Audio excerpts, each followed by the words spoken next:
പ്രഭാഷകൻ 12-ാം അധ്യായം. അർഹത നോക്കി വേണം ദയ കാണിക്കാൻ, അതിന് ഫലമുണ്ടാകും. ദൈവഭക്തന് നന്മ ചെയ്താൽ നിനക്ക് പ്രതിഫലം ലഭിക്കും. അവനിൽ നിന്നില്ലെങ്കിൽ കർത്താവിൽ നിന്ന്. തിന്മയിൽ മുഴുകുന്നവനും ഭിക്ഷ കൊടുക്കാത്തവനും നന്മ വരുകയില്ല.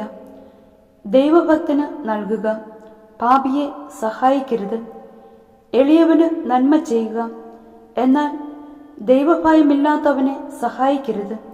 അവന് ഭക്ഷണം കൊടുക്കരുത്, അവൻ നിന്നെ കീഴടക്കും. നന്മയ്ക്ക് പകരം ഇരട്ടി ദ്രോഹമായിരിക്കും അവൻ ചെയ്യുക. അത്യുന്നതൻ പാപികളെ വെറുക്കുകയും ശിക്ഷിക്കുകയും ചെയ്യുന്നു. നല്ലവനെ സഹായിക്കുക, പാപിയെ അരുത്. ഐശ്വര്യത്തിൽ സ്നേഹിതനെ അറിയാൻ സാധിക്കുകയില്ല. കഷ്ടതയിൽ ശത്രു മറഞ്ഞിരിക്കുകയില്ല. ഒരുവന് ഐശ്വര്യമുണ്ടാകുമ്പോൾ ശത്രുക്കൾ ദുഃഖിക്കുന്നു. കഷ്ടതയിൽ സ്നേഹിതന്മാർ പോലും അകന്നു പോകും. ശത്രുവിനെ ഒരിക്കലും വിശ്വസിക്കരുത്. ചെമ്പിലെ ക്ലാവ് എന്ന പോലെ അവന്റെ ദുഷ്ടത നിന്നെ നശിപ്പിക്കും. അവൻ അതിവിനയത്തോടെ കെഞ്ചിയാലും കരുതലോടെ ഇരിക്കുക. ഓട്ടുകണ്ണാടി തുടച്ചു മിനക്കുന്നവനെ പോലെ ജാഗരൂകത കാണിക്കുക. എത്ര തുടച്ചാലും ക്ലാവ് വീണ്ടും വരും. അവനെ അടുത്തിരുത്തരുത്, അവൻ നിന്റെ സ്ഥാനം കരസ്ഥമാക്കും.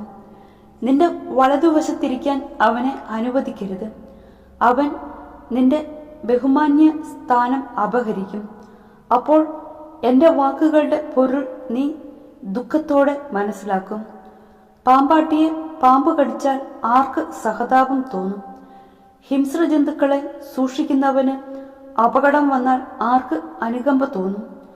പാപിയുമായി സഹവസിക്കുകയും പാപങ്ങളിൽ മുഴുകുകയും ചെയ്യുന്നവനോട് ആർക്കും സഹതാപം തോന്നുകയില്ല. അവൻ നിന്നോടൊത്ത് കഴിഞ്ഞാലും നീ വീഴാൻ തുടങ്ങിയാൽ മാറിക്കളയും. ശത്രു മധുരമായി സംസാരിച്ചാലും കുഴിയിൽ ചാടിക്കാനായിരിക്കും അവന്റെ ആലോചന. അവൻ കണ്ണീരൊഴുക്കിയാലും അവസരം വരുമ്പോൾ ശമിക്കാത്ത രക്തദാഹം ഉണരും. നിനക്ക് ആപത്തു വരുമ്പോൾ അവൻ നിന്നെ സമീപിക്കും. സഹായം നടിച്ചുകൊണ്ട് കുതികാലിൽ ചവിട്ടി അവൻ നിന്നെ വീഴ്ത്തും. അപ്പോൾ അവൻ തലകുലുക്കി കൈയടിച്ച് അടക്കം പറഞ്ഞ് തന്റെ യഥാർത്ഥ ഭാവം വെളിപ്പെടുത്തും.